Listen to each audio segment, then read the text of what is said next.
अस्सलाम वालेकुम जी। आप देख रहे हैं दी नॉलेज HPS। आज की बड़ी इंटरेस्टिंग स्टोरी है। एक प्रोफेशनल चोर। एक बार ऐसा हुआ कि एक प्रोफेशनल चोर ने एक अमीर कबीर आदमी का जो सहना पहनावा किया। वो एक सुनार की दुकान पे गया। उससे पहले उसने एक अरबी जुब्बा पहना और अरबी दस्तार पहनी। उसके बाद वो एक बहुत बड़ी सुनार की दुकान पे चला गया। तो जो ही सुनार की दुकान में दाखिल हुआ तो सुनार ने देखा कि ये तो कोई बहुत बड़ा शेख आया है। तो वो बड़ा खुश हुआ कि आज मेरी दुकान में बहुत बड़ा गाहक आ गया है। तो हस्बे मामूल दुकानदार ने शेख साहब को कहा कि आप बैठे तशरीफ़ रखें, आपके लिए कुछ मंगवाते हैं खाने पीने के लिए। तो तब तक उन्होंने इशारा किया कि नहीं। तो उसके बाद उस अरबी शेख ने कहा कि जनाब, खरीदो फरोख्त से पहले मैं कुछ बात करना चाहता हूँ आपसे। उसने कहा जी हुक्म करें। तो उसने कहा कि मैं कोई नेक काम कर रहा हूँ, उसमें आप कोई अल्लाह के नाम पे अपना हिस्सा मिलाएं। जो भी, चाहे आप एक पैसा ही क्यों ना रहा, उसमें अपना हिस्सा डाल दें।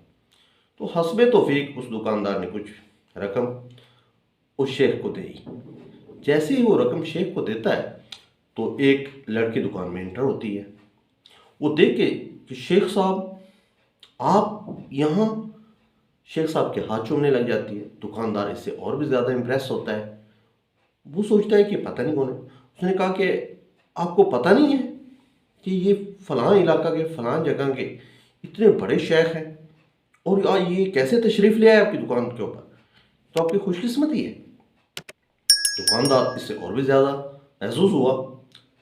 तो वो लड़की जो है ना, हद से ज़्यादा इकराम करने लगी, उसका शेख साहब का एहतराम करने लगी और उसकी खुशामद करने लगी और उसकी तारीफ़ें करने लगी कि शेख साहब तो इतने अमीर कबीर शख्स हैं, ये तो दुनिया को देते हैं और ये आपकी खुशकिस्मती है कि आपकी दुकान पे आ गए।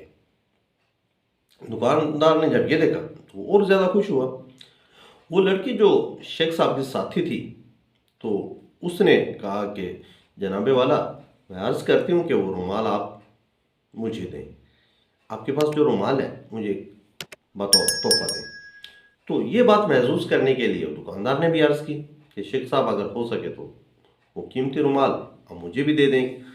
तो शेख साहब ने एक रुमाल निकाल के उस लड़की को दिया और दूसरा रुमाल निकाल के उस दुकानदार को दे दिया। लेकिन इससे पहले दुकानदार से कहा कि आप इसको खोलें, खोलने के बाद इसको सूंघें, सूंघने के बाद अदब के साथ, बाअदब तरीके से, ये बहुत कीमती रुमाल है, आपने इसको बंद करके रख देना। दुकानदार ने जैसे वो रुमाल लिया और मुंह पे फेरा और उसके बाद उसको रखा तो दुकानदार बेहोश हो गया। तो प्रोफेशनल चोर और उसकी साथी जो लड़की थी, उसने पूरी दुकान का सफाया कर दिया।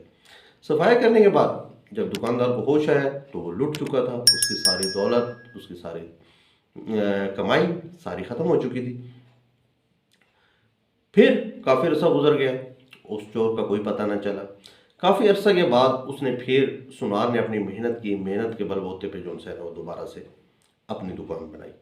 वैसी दुकान बनाई तो काफ़ी अरसे के बाद सुनार अचानक देखता है उस शेख को जिसे दो पुलिस वालों ने पकड़ा होता है। तो सुनार जो है ना, उसको देख के फौरी तौर पे पहचान जाता है कि ये वही चोर है जिसने मेरी दुकान का सफाया किया था। अब की बार पुलिस ने उसे पकड़ा हुआ है। वो दोबारा से सुनार की दुकान पे आ जाते हैं और सुनार से कहते हैं कि हमने इसको बड़े अरसे के बाद गिरफ्तार किया है और ये आपकी चोरी के अंदर भी मुलविस था, तो लिहाजा हमने वही कार्रवाई करनी है जो पहले की थी। अब हमने कार्रवाई लिखनी है, तो लिहाजा हमें नहीं पता कि उस वक्त वाक़या क्या हुआ था। अब हस्बे मामूल आप वो वाक़या दोबारा रिपीट करें, दोबारा से दोहराएं, ताकि हम उसके मुताबिक अपनी कार्रवाई पूरी कर सकें। तो पुलिस वाले कहते हैं कि ये आपको शेख ने आपको रुमाल दिया था, वो आपने चेहरे पे फेरा था और उसके बाद वो रुमाल वैसे रखा था। आप दोबारा इससे ऐसा ही कोई रुमाल लें और अपने चेहरे पे फेरें और रखें ताकि हम अपनी कार्रवाई लिख सकें। तो सुनार ने दोबारा से फिर ऐसे ही किया। उस शेख ने उसे रुमाल दिया, उस सुनार ने अपने चेहरे पे उसे फेरा और फेरने के बाद जो है ना उसे जैसे ही रखा वो बेहोश हो गया। इस बार उसके साथ वो 2 पुलिस वाले थे। पिछली बार वो लड़की उस प्रोफेशनल चोर के साथी थी। तो दूसरी बार भी उसका जो है ना सारा सामान उठा लिया गया, सारी चोरी कर लेगी। तो कहने का मकसद ये है कि अभी हमारे मुल्क में भी इलेक्शन जोरों शोर पर है। ऐसे ही चेहरे जो प्रोफेशनल चोर बनकर आते हैं तो वो आपको गाइड करेंगे।